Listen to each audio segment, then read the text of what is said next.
Hey, what's going on? It's Joey Myers from the Hitting Performance Lab, and in this video we're going to look at and compare two Rookie of the Year candidates in the National League. They just actually happen to be in the National League there. So we're going to look at Corey Seager of the Los Angeles Dodgers and Trevor Story of the Colorado Rockies. And at this time, I think Trevor Story, this is making of this video middle of August. At the beginning of August, I think he hurt his thumb or wrist. He had some kind of a hand injury, so he hasn't been playing for the last couple of weeks, it looks like. But we will look at their numbers. That at this point they have over 300 at bats.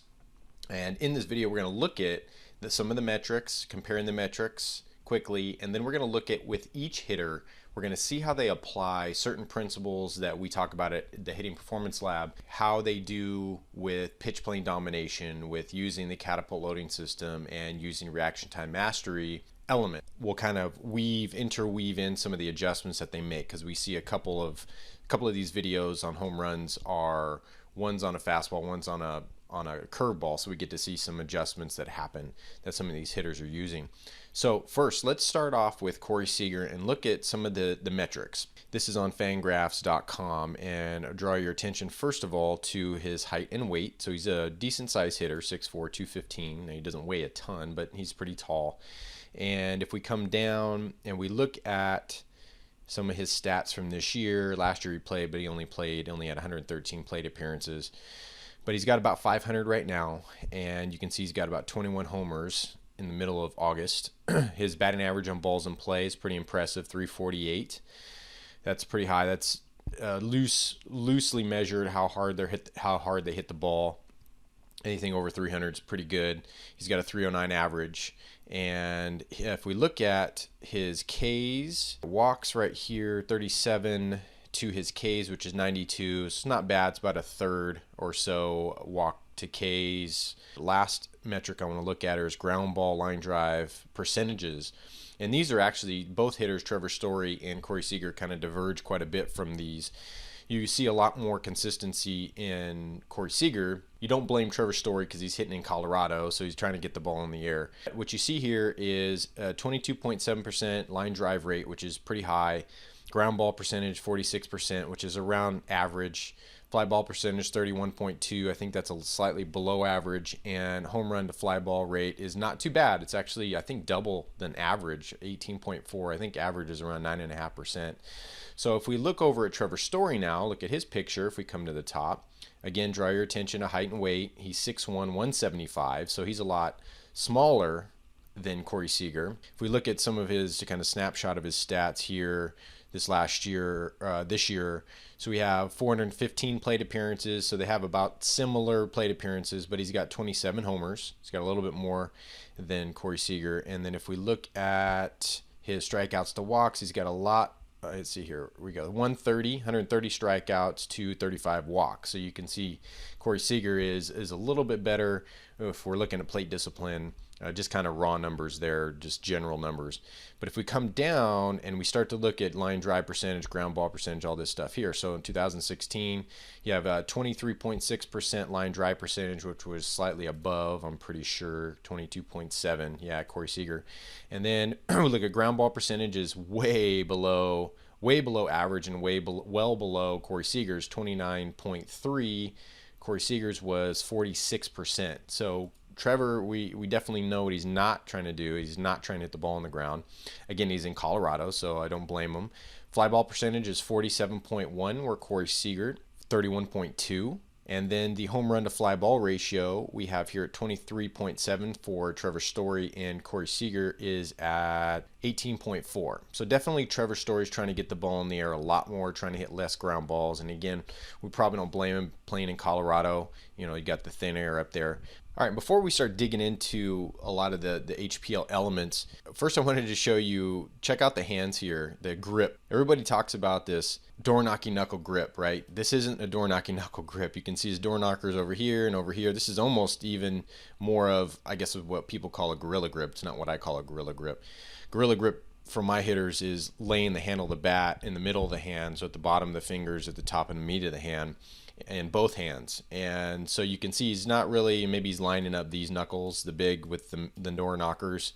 Maybe that's what he's doing. I don't know where he's laying the handle of the bat in his hand, but definitely not doing the door knocking knuckles.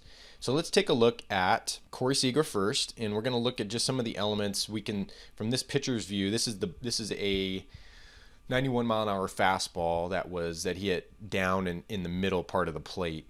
And what you're going to see from this view is I like to look at the Catapult Loading System element. So we like to see the showing numbers, hiding hands, downward shoulder angle, possibly kind of like a slump posture.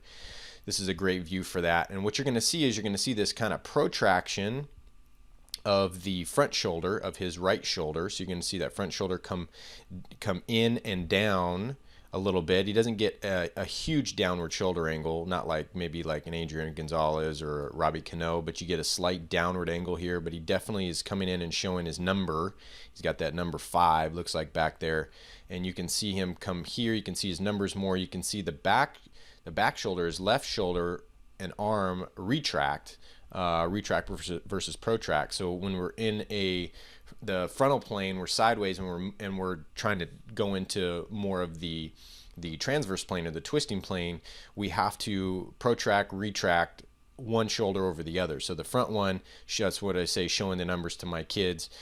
That's what we're trying to do here. So we're getting Corey Seager showing the numbers, slight downward shoulder angle, his hiding his hands from the pitcher. You can see him here, and then now they're gone, and we can see that very, very well. So let's take a look at Trevor's story. And here he is. This is a 81-mile-per-hour changeup, I believe. It's down on the inner third part of the plate.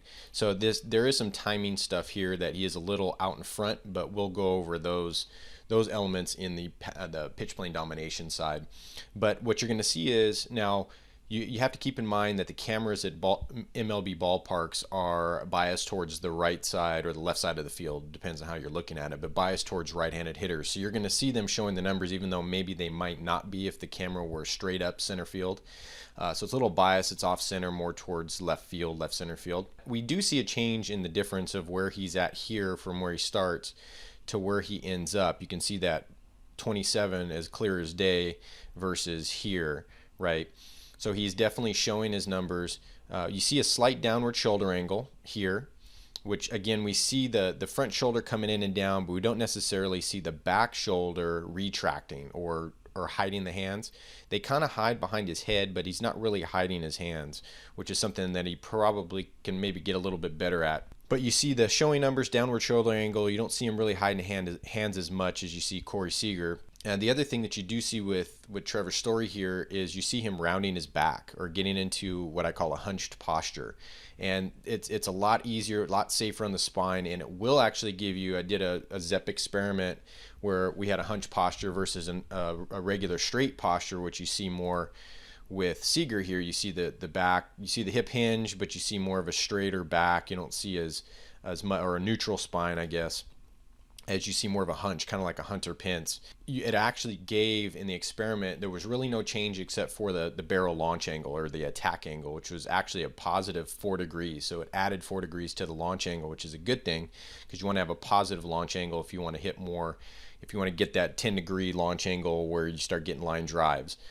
And so we see more of that there. So that could be definitely a piece of the puzzle of why, or an answer to the puzzle of why Trevor Story is getting the ball in the air more, mechanically at least. So let's take a look at some of the pitch plane domination elements. Catapult Loading System is all about power and repeatable power. The pitch plane domination is all about consistency and barreling the ball more often, hitting more line drives, etc. And what we see, a couple of the general elements that we talk about are knee action. So we see with Corey Seager's swing here, we can see he kind of gets into this, and this is the 91-mile-per-hour fastball. I'm going to show you the 75-mile-an-hour curveball in a second. But you see him kind of get into his front knee. You don't see a huge bend in it, not like you'd see, say, Donaldson or Batista, but you definitely see some knee action. You can see more bend going on in the back knee than the front knee on this. But again, this is a fastball that is down, middle down. And so we see this knee action where he gets on plane of the pitch with this back knee angle. Okay, the front knee extends, and then he'll actually bend it again right away after impact. But you see it extend, and you see this back leg bent. And when we have this is something Homer Kelly said in The Golfing Machine. He was an aeronautical engineer for Boeing back in the Great Depression, and he talked about in the golf swing that if you want to angle the pelvis up, you have to angle it up, or the pelvis angles up towards the straight leg, So you bend in the back leg, he's bending the back leg, straight leg here. It's going to angle the pelvis up towards the downward traveling pitch. And this is, he's got great knee action, and what you're going to see on the curveball, he's going to actually use it better to get under the ball. And so you see him bend kind of afterwards. A couple other elements that we talk about with the pitch plane domination is barrel getting in the zone super early. So we see that barrel get on plane early back here, almost in front of the catcher's glove. And then you're going to see him extend through the ball, or barrel chasing the ball, as he finishes through. Now let's take a look at the curveball and see the difference. Okay, you're going to see a difference in definitely his knee action here. And this is, again, this is the 75-mile-an-hour curveball. It was down middle. And you're going to see his knees going to bend into this front knee a lot more. He's going to buy himself some time. And now you're going to see almost identical knee action here with both knees. Like the bend in both knees is almost identical. And I've heard somewhere around 45 degrees. You got to add up to 45 degrees. But you're going to see him really get under this ball. This is something you see Adrian Gonzalez do as well, and Dustin Pedroia. And you see him really bend, buys himself some time. You're going to see him not even get to straight because his ball was a little bit down with the front leg, and you're just going to see him continue there. But this is why that we want our hitters to get barrel on plane early, which here he was a little out in front, so you're going to see him not really barrel as close to the catcher's glove, but you're going to see him extend through the ball. And again, this is something you're going to see with Trevor Story, so let me bring him up. All right, here's Trevor Story. We're going to look at the pitch plane domination elements into his swing. And by the way, he hit this pitch 103.5 miles per hour ball exit speed, and he hit it 456 feet. And I'm going to explain why the ball went that far, even for a guy that's 6'1", 180 pounds. Let's look at knee action first. You're going to see a little bit more knee actions, almost similar to Corey Seager on the curveball. So this was a 81-mile-an-hour changeup, I believe, down and on the inner third of the plate. So again, you see this element of kind of buying time, or I call it getting shorter, or getting shorter and staying shorter with my hitters. So I tell my hitters to get shorter. So we want to use that knee action to, if we need to buy ourselves some times that we can. I think Coach Matt Noakes talks about this as sinking down, sinking into the ball, or sinking into the ground, or something like that. So kind of similar, just said a different way. But we see the nice knee action there. You can see the angle with his back leg. He doesn't quite get to super straight with the front knee again, because he does kind of momentarily, and then it goes back to bent, just because he's trying to get under this ball. He's trying to stay under this ball and get short. And you're going to see this back leg angle create a nice 90-degree angle so that he can angle his pelvis up to the incoming downward traveling ball. And so he does that very, very well. You're also going to see him get deep in the zone with his barrel. You can see the blur of the barrel going almost right in front of the catcher's glove. And then he's going to catch the ball out in front. This is a goofy camera angle. He's probably catching it out in front of his front foot. But you can almost see he's getting extended with the front arm at impact. Okay, and he's almost extended with the back arm as well. He's extended there for sure. So the longer the lever, or the longer the propeller, the more force or moment of inertia we're going to have. So a lot of times the commentators when we're watching these games, they tend to say, oh, this guy, he must be really strong, which these guys are strong for sure, but he must be really strong. He hit that out in front, and he was able to hit it as far as he did. Well, the big thing that's happening here, besides strength, I mean, hitting isn't all strength, but it's also leverage. And the longer the arms, the longer the levers at impact, the farther the ball is going to go, the harder it is going to come off the bat. Now, our goal shouldn't be to get to this position, or the power V, which is one of the terms that floats around online. Our goal shouldn't be to get to power V at impact, because that's going to make us vulnerable on the inside part of the plate and higher in the zone. When we look at Perry Husband's effective velocity, we do want to get to this position past impact or post impact. Because, hey, if we get it out in front, if we're out in front, we catch the ball out there, we got a chance to really hit it hard. Even though we might be out in front, it might not feel like we're getting it where, as much as we need to get it. The last thing I wanted to go over real quickly is just some forward momentum stuff. Let me go back to Corey Seager. All right, so check this out. So Corey Seager, a lot of these hitting coaches out there talk about how, well, yeah, you can't move the head. Head can't move. It can't move down. It can't move forward. But let's see what happens to Corey Seager here. So the camera is pretty much in place. It's not moving with him. He's moving on his own, independent of the camera view. And you can see the definite difference in, again, what I call getting shorter or getting smaller with my hitters. But you definitely see the head drop. It moves forward and down. Okay, so it's not a bad thing to move the head. It is a bad thing to move the head during the turn. Now, he's a little out in front on this ball, but the fastball one, if we went back there and did the same thing, I'm sure his head would stay a little bit more still during the turn. The proof is in the pudding here. We can see that his head's moving forward and down. We see forward momentum for sure, or unweighting of the bat and his body as he moves and tracks the ball. Let's take a look at Trevor's Story. All right, again, we drew the same line and circle on Trevor's Story. We're going to see him getting shorter. Again, this isn't, now the camera isn't as stationary as it was with Corey Seager, but we're definitely going to see him. If you look at somebody, you see this person in the pink here in the stands in the background. Watch what happens as he gets to his landing position. You're going to see him drop. He's going to get shorter, and you're also going to see him move forward. So if we drew another circle around his head, you're going to see definite change in plane. Again, the camera is moving a little bit there, but if you were to just kind of fix your eyes on a fixed target in the background, you can see him close ground between that person in the pink shirt and the pink hat, and you're going to see him drop lower where they're almost the same height as that person. You're going to see them get smaller, use forward momentum or unweighting to get lessen the reaction time so they can pull the trigger faster and take a little longer.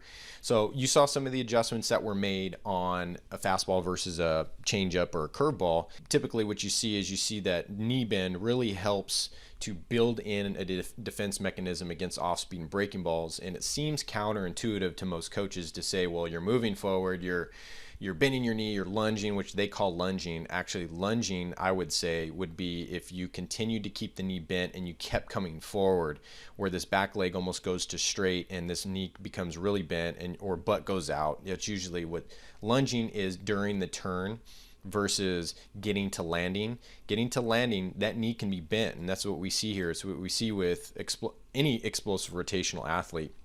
But we want to see our hitters using their knees.